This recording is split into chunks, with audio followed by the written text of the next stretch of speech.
Hey everyone, Danny here from with another episode of Positive Playtime, where today I'm speaking with Mantrailing expert and owner of Trailing K9s, Kathryn Jones. Kathryn has a degree in animal behaviour and specialises in high drive breeds and dogs with bite history. She's an experienced Mantrailing sports instructor who's been training in the UK and internationally for 5 years. She's been working professionally with dogs for the past 10 years, and she specialises in teaching not only dog owners but other Mantrailing instructors too. She's known for her attention to body language in the dog while trailing, and her tailored and supportive coaching style. Kathryn uses her vast background as a canine behaviourist and rescue dog owner to help owners really understand their dog's behaviour when mantrailing and to create a more harmonious team. I spoke to Kathryn a few days ago, so ignore the change in surrounding. But yeah, let's go and see what she had to say.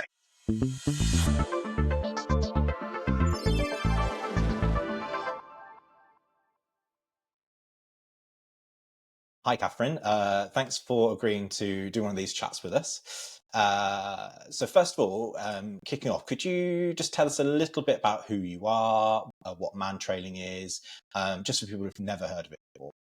Yeah, hi. I'm super excited about this. So my name's Kathryn Jones, and I've actually been doing man training for about the past 5 years now as an instructor. But my background's kind of working as a behaviourist with high arousal dogs, bitey dogs, and mad Springer Spaniels. So man trailing is an up-and-coming sport in the UK where we teach dogs to find specific people. So it's a bit like a cross between search and rescue and hide and seek for adults. So we meet places, we hide people in bushes, and the dogs take scent off something they've touched. So like a buff they've worn, or like maybe a seat they've sat on.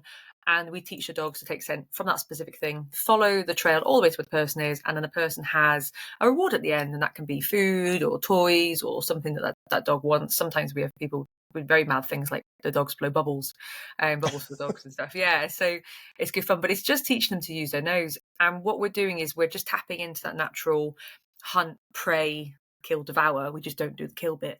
And it's the same as if your dog's hunting bunnies on the field, it's exactly the same behaviour. We just say, hey, could you leave the bunnies alone and find this strange man in the bush? Thank you very much. And the dogs love it because it's so natural to them and you can't force them. It's kind of one of those sports where if a dog doesn't want to do it, the dog's not going to find the person. They're not going to do it because you can't force a dog to use its nose.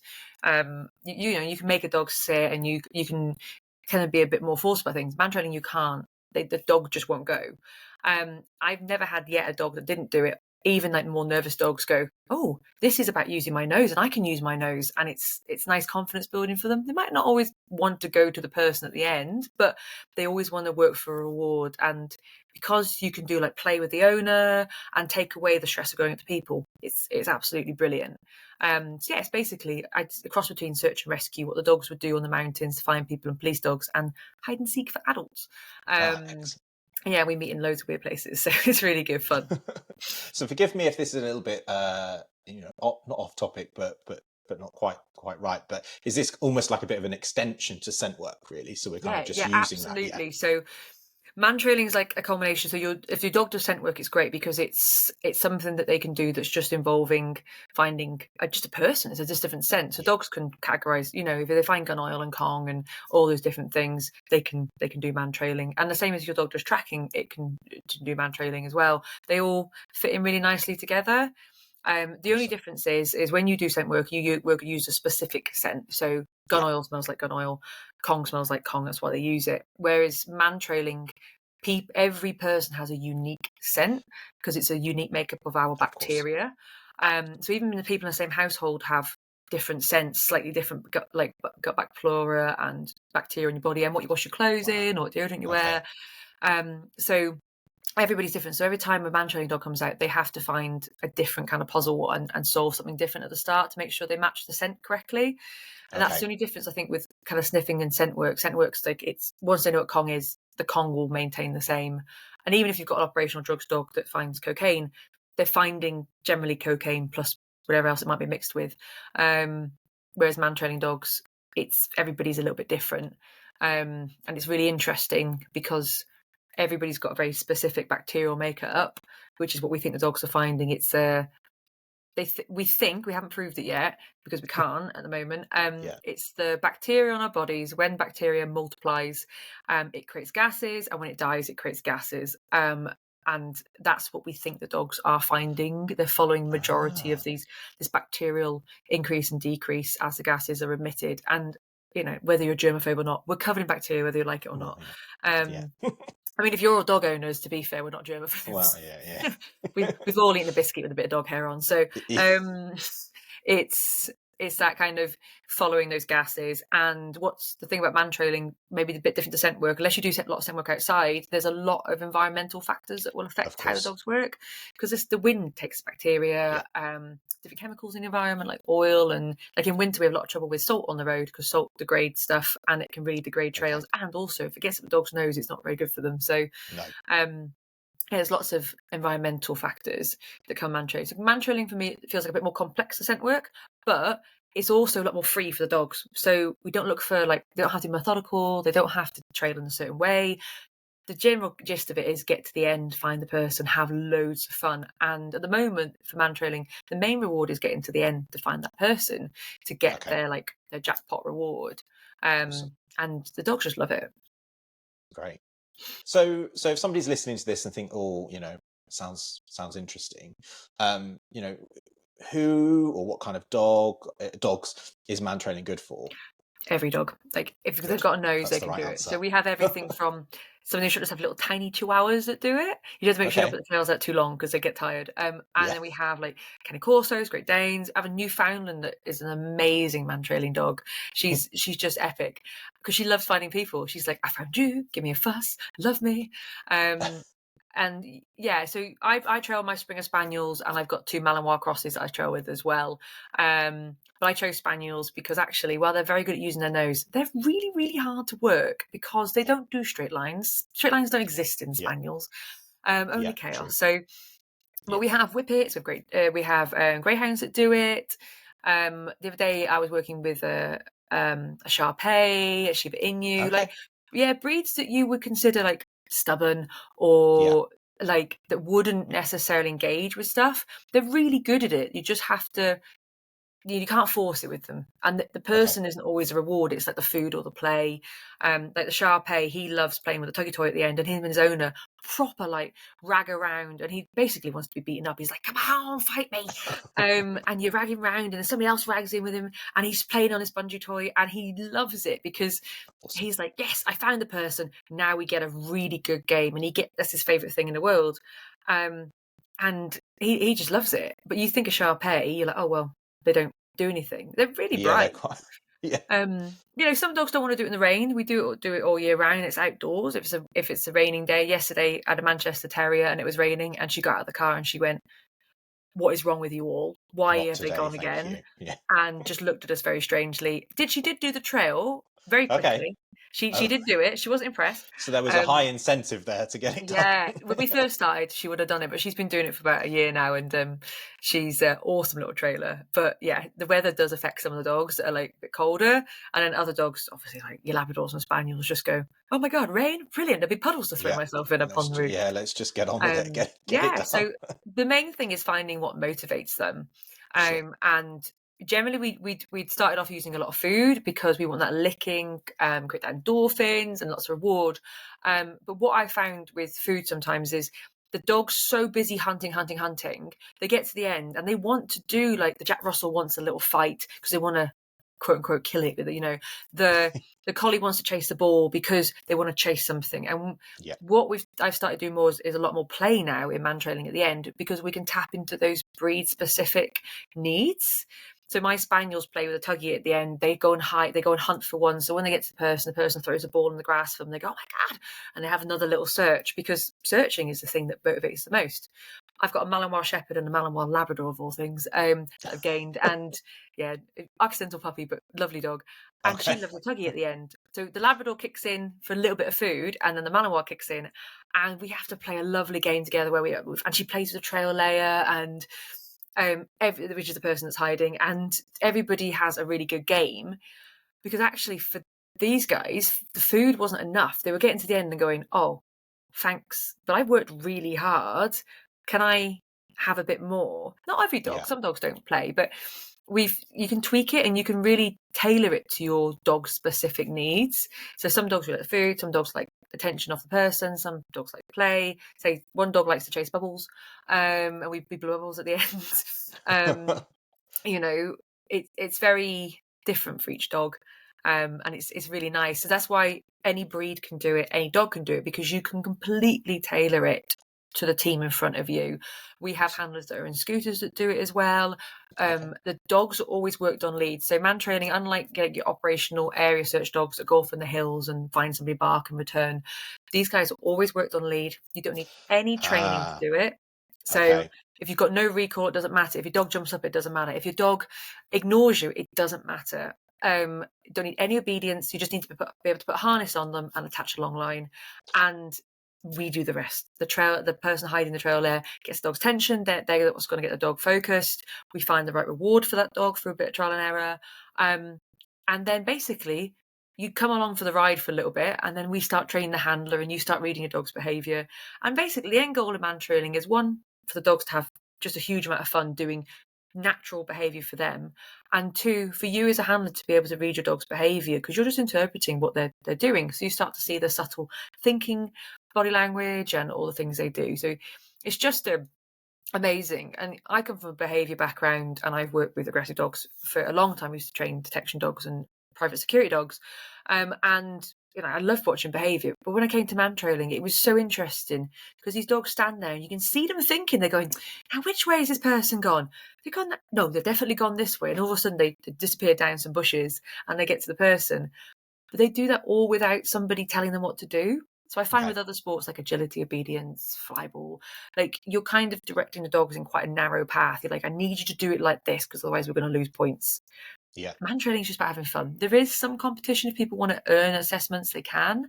But to be honest, 90% of people come for fun and to have fun with their dog and the social aspect. And every dog's worked individually as well. So it's great for reactive dogs, because we only work one dog at a time. So a person goes out and hide, we get dog goes to find them, we put next person out, next dog comes out. So if you have got a dog that's a bit nervous of people or dogs, or doesn't do well in a group environment, this is a great way of working in a group environment, but without having to face any dogs or any triggers that might worry them. And because there's always a reward at the end, and the dogs always earned it, the dogs worked really hard and lots of confidence, you do see their confidence increase quite a bit with some of these nervous dogs, because they start to go, well, I can do it. And you get this optimistic, as opposed to the world's going to eat me. Which is really, really nice. So yeah, you don't need any skills, you just need a dog. Awesome. Well, that was what I was going to say. The next question I had on my list here was about specific skills that the dogs may need for Mantrailing, but it sounds like they don't really need any at all. Nope. Awesome. If that's you've really got good. obedience and you've done scent work, or you've done tracking, or you've done some other stuff, yeah, it might make your life a little bit easier. But actually, the dogs that have done lots of agility or lots of obedience actually struggle, because they turn to their owners and go, what are we doing? What do you want me and to they go, do? I see. Find somebody, and they go, no. You tell me what to do, because that's what I'm used to for the last 2 or 3 years. And you can change that, because we start in a specific way. We try and get like a Mantrailing specific harness, and it's usually the first time these dogs have been on a harness and a line at a distance. So they're kind of like, oh, if the harness and line goes on, this is when you want me to do all the thinking. Okay, super. Whereas when we put the agility collar on, or the flyball harness, the dog goes, oh, now you want me to do it in a specific way. And we're training the dog that when once that happens, you're not in charge, but you go and do your job now. You go and find what we've laid for you. We try and build a context. So like, I've got Springer Spaniels, and most people have got Springer Spaniels. Like, my dog always pulls on lead, always does this. I've got, the Mal's boxer frogs, I can't get them to listen. So when my dogs are not Mantrailing, they do have, they're Spaniels at the end of the day. The heels are pretty good. They have listening skills. As soon as I put that harness on, that dog is like, right, come on, mum, let's go. The heel work goes out the window at the beginning. As soon as I take the harness off at the end of the trail and we walk back, the prior learning comes back in. They go, okay, we're not trailing now, we found the person, and they come back to heel, they're relaxed. So they can really tell that context. It's amazing how dogs can they compare those really subtle things to art. Well, they're not, they are subtle things really, just by putting on a different harness, or clipping on a different lead or long line, as you mentioned there, that they go, actually, I'm in this mode, and then when you take it off, okay, now I'm back in the normal. So they pick up the cues really quickly. So A couple of dogs that work with me, they see me, they're like, oh, it's mantrailing, brilliant. Or if we do a lot of mantrailing in the evenings, so if suddenly they're leaving the home at 6:30, they're like, we're going mantrailing. And some of the dogs, we feed the food out of pots, or if they use toys, I say, like, use a specific mantrailing toy. If these dogs see those toys before they leave, they're like, we're going mantrailing. And one client sent me a video the other day of their dog literally screaming at the door because they packed all their stuff early, and it was like 3:00 and they weren't going to trail till 6. And the dog's at the door going, you've come on. In the end, she said I had to leave the house early and drive around for a bit and then go to the venue, because the dog was like, no, you've packed mantrailing, we are going mantrailing. And it's the only time this dog's ever been like that. And she said it's just because she'd seen the mantrailing. She got to realise that there's little fur bungee things with the little dog, and she loves it, absolutely loves it. And she sent me this video, it was hilarious. I'm like, well, you need to come mantrailing now, you can't stay at home. We're gonna have to start earlier, she's demanding the it. dog's decided. But she doesn't do it off of your cue, definitely. The dog hasn't decided, you've just done something that's told the dog, it's built that queue in. And it didn't want to wait, it was frustrated, and I was like, you need to get out of the house, because otherwise by the time you do come mantrailing, this dog's going to be in hysterics. Because it was not to be convinced otherwise that it was not going. So we can build those things in. So some people ask me, will mantrailing undo like my general training? Would it cause problems with other sports I do? No, the dogs suss really quickly. It's very different, and they don't suddenly go, oh well, I'm going to find everybody, or I'm going to get more hunty and go and find rally rabbits.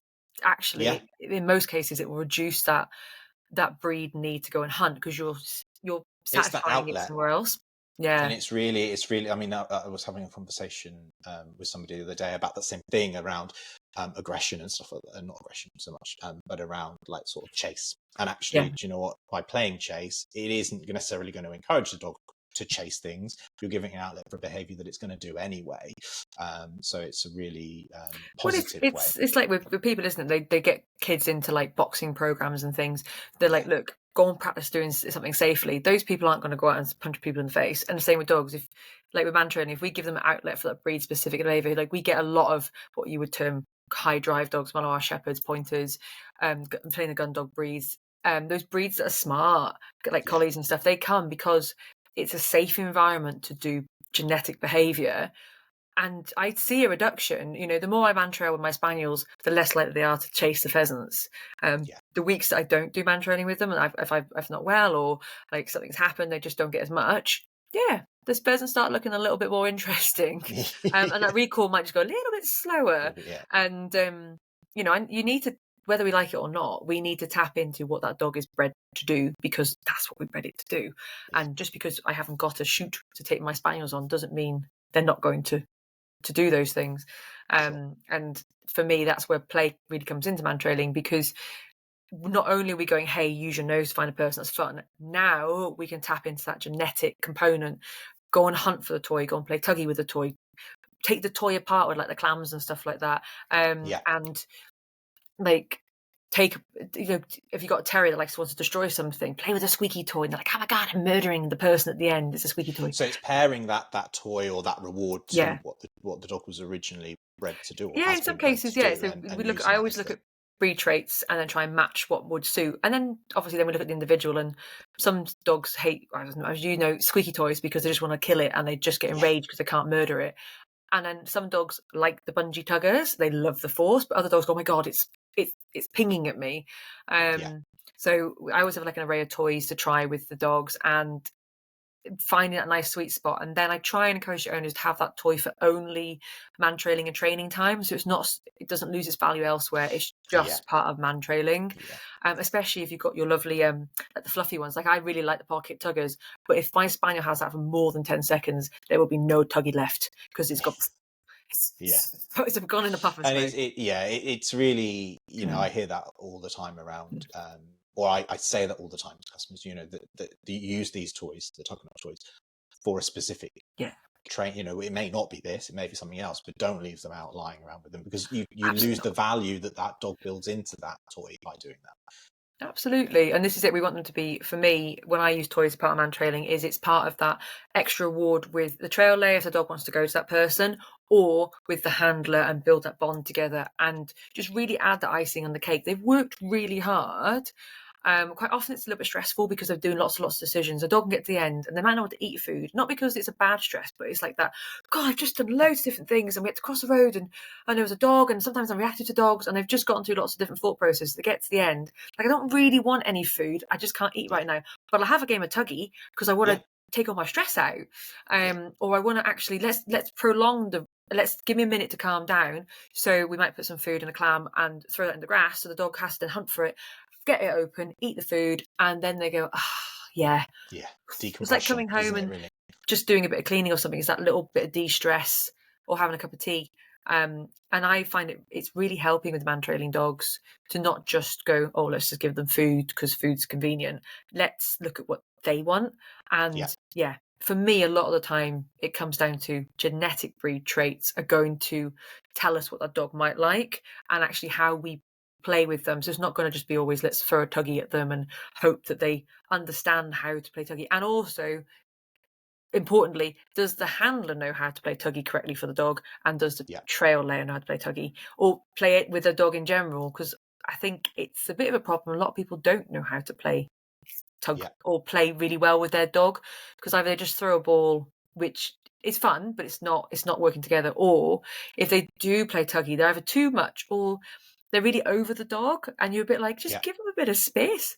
So one of the things I do, it has to be very dog-led, I think, to begin with, for sure, to kind of build them into it. And that's one of the things that we talk about quite a lot in our Power of Play course, which we'll put a link to in the comments section. But that it's really it is really key to be led by the dog and let them initiate that play. I think that's what people look at things and go, oh, well, I think I'd like that toy, or I like that colour. And actually, colour's a moot point, isn't it, really? But it's looking at what suits that dog. And that's why I like when we use the Tug-E-Nuff toys, because I can say to people, look, go and see, try these ones, see what you like. And then like a little selection might be the right thing. Go and look on what these guys suggest for your dog. And see, my shepherds and the Malleys like the ball with the bungee on, because they like the ping around, they like the fight. My one spaniel likes that, but he's not like the other spaniels. The other ones like the fluffy toys because they like to grip something. They don't want to grip a hard ball. It doesn't suit them. So we can tailor that with our man-trailing as well, where we add the play in. What we also do is we do have a reactive dog, or we have a dog that's a bit over-aroused or a bit stressed. Before we start, we can have 5 seconds, 30 seconds of play, and we can go, hey, calm, let's have a little tug, let's go and find the ball, let's have a minute together, and then we'll get started. Not to rile the dog up and get them to play, but just to go, hey, we're doing something fun, right? Look, I've handed the guy that's going to hide has got your Tug-E. Oh my goodness. And the dog goes, oh my God, I got my Tug-E. They must be good peoples because they've got my stuff, and they're going to play with me at the end. And it takes a bit of time to train people to play, but the dogs just have the most fantastic time. And I think actually as handlers we get more of that nice endorphin release and that excitement because we get to play with our dogs at the end. It's not like, oh, they did really good, hey, here's some cheese. It's like, now let's get the Tug-E out, go. And the handlers come back with these big smiles on their face going, did you see what my dog just did? And look, it's playing Tug-E, and oh my God. And everybody is in an endorphin bath. It's brilliant. So you've sold it now. So if people are interested in getting started with man-trailing, what should they do? So generally you do an introduction to man-trailing. There's lots of different organisations in the UK right now that are bringing sports man-trailing, because it used to be just based on operational stuff, but now we've kind of tailored it, and there's a few different organisations out there. So the best thing to do is actually just Google man-trailing near me, because that's going to bring up who's closest, because they're all accredited, they're all they're involved in working their dogs. So most instructors are really, really good in the UK. And I was lucky enough in a previous role to do a lot of training with the instructors. So I know that there's a pretty good caliper here in the UK. But Googling it and finding it is brilliant. Or even like asking your local dog trainer, if someone you're using for training, they're going to know.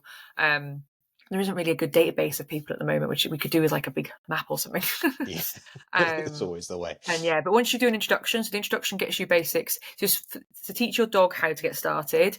It's also teach you the health and safety stuff. Even though the dog's on lead, if you're working in an urban environment and there's like cars and stuff, so you're learning the theory behind and how it works, and you're also getting to meet the person that you might be doing a bit of training with. And I think an introduction is great because you have to resonate with your dog trainer a bit. So once you've done the introduction, generally then you can trail with your instructor, you can trail with other instructors across the country. There's a really nice network of Mantrailing instructors across the UK, Ireland. There's some in Europe.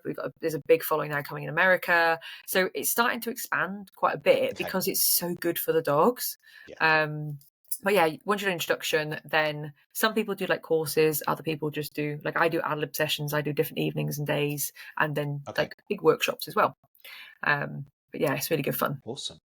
Perfect. So it sounds like people just need to get on Google and find out where there is something local to them to do this. So thank you so much, Kathryn. It's been really great to talk to you about Mantrailing and learning more about it, because I'll be honest, apart from reading the blog that I know you've done for us previously, I didn't know a huge amount about it. So I've got a Spitz cross who I think would actually probably really enjoy this. They're cool, the Spitzes. So I had a Kai-Ken start the other evening, and they're not many of those in the UK. And she's not interested in people at all. She won't go up to the person, but she will find the person and look at them and go, right, okay, I found you. Give me my squeaky ball. And then the person goes off again and hides again. The dog goes, super. And we can't force her to do it. It's a Spitz breed. Like it's gonna do it or it's not gonna do it. And she wanted to do it. She just didn't want anyone to touch her at the end, which was absolutely fine because we played with her in a way that worked with her and a handler. So tailored to her. That's really really good, because there are quite a few sports out there which are very prescriptive and you have to do it in a certain way, whereas this sounds like very much you're letting the dog lead and be guided by what the dog wants to do as the reward and things like that. It is dog led, and that's why it's growing. It's growing. It's only been in the country, I would say, for about 7 years. So I know we lost quite a few of those years to lockdown and things. So it's expanding now and it's building momentum, and it's kind of getting. When I used to do Spitz and Bobs across with it, and first year they're like, oh, it's Canicross, Mantrailing, it's running with dogs. She's like, no, running. Whereas in the last 2 years, they're like, oh, I've heard of Mantrailing. How do I get started? And it's those questions of where can I get more knowledge now? And it's not just, oh, what is that? But then when agility started 10, 15 years ago, if you say agility now, people know it's something to do with dogs and jumping, even if they don't have a dog. Even though that word itself, agility, doesn't tell you what it's doing. No, you're right. Yeah. And the same with Mantrailing. It's starting to get to the point now. People are like, "Oh, Mantrailing, it's that weird thing where people hide in bushes and the dog." Yeah. Oh, it's like search and rescue. It's that, yeah. Like you're getting that conversation a little bit. So it's really good. Although when someone was hidden yesterday for a dog and came on the corner and security had come out and gone, "Are you all right?" And she's like, "I'm waiting for a dog," and they're looking at her going, do we need to be concerned? And then we came around the corner with the dog and I was like, I'm really sorry. She's fine. She's with us. She's not strange. Come with me. Yeah. That is the danger, I suppose, really, where you're doing the hiding and how long it takes to the dog to get you. Somebody might, as happened, somebody might wonder what's going on. You just get the odd weird look, and then occasionally people go ask, are you all right? And then you do the very British thing of going, oh, a dog's coming to find me, but then the person doesn't ask any further questions because we now are suspecting it's slightly weird, so we won't ask any further questions. So people just walk off having no idea why that person has stood there, but they're very confidently stood there. So it can be a little strange, but it's really good fun, and there's a really nice community. What's great about Mantrailing, because it's not competition, there isn't any competitions at the moment because you can't really time it because every dog works differently. So it's all based on your own progress. So it's not like other sports where you go into competitions, you get loads of rosettes and you're kind of competing. This is just your dog progresses at the rate it progresses. Some dogs, get it like that, and other dogs go, why am I finding somebody in a bush? Oh, they have my toy. Okay, super, I can do this. And then eventually, they might take a couple more weeks to get the idea, not because they don't want to do it, but because they're going, this is rather odd. So it's really good. But I haven't yet had a dog that didn't get the premise. Some dogs were more keen than others, but every dog, even the greyhounds and your whippets, they do it. Spitz breeds, pugs, bulldogs, anything. So there's no barrier there, really. No breed barrier. Excellent. Okay, well, thank you so much. So if people want to learn more about you and the kind of things that you do or how you might be able to help them, is there any resource or how can they get in touch? So I'm Trailing K9s, and I run some bits of online content. There's not a lot of Mantrailing knowledge out there at the moment, especially in the UK. A lot of it's in Europe and America. So I run a couple of different resources. I've got Facebook and Instagram social, but on Facebook I run a free group called Talking Trailing, where I do lives talking about different types aspects of Mantrailing to help people progress. And then I also do a Patreon that's just Trailing K9s, which is a members group. It has got a monthly fee to it, where we do pre-recorded webinars on specific things and lives and competitions. Like, it's a bit more of a hub place for people to learn, and I'm very lucky. I get a lot of people coming from all over the world to there. Good fun. But yeah, if you come and have a little stalk on the old Facebook, Trailing K9s and Instagram. I do, yeah. Well, what we'll do is we'll put some links in the description, so people can find you. But yeah, thank you so much for chatting with us. Thanks very much, and yeah, awesome. Thank you. Take care. Thank you. Thanks, Kathryn. That was a really great chat, and I learned loads because I knew nothing about Mantrailing before chatting with you. So that was great. Yeah, so if you enjoyed that and want to hear some more of our Positive Playtime episodes, make sure you hit the subscribe button on YouTube, which should just be down there, or subscribe wherever you get your podcasts, or currently on Spotify only, but hopefully on more platforms later. So yeah, thanks again, and I will see you next time.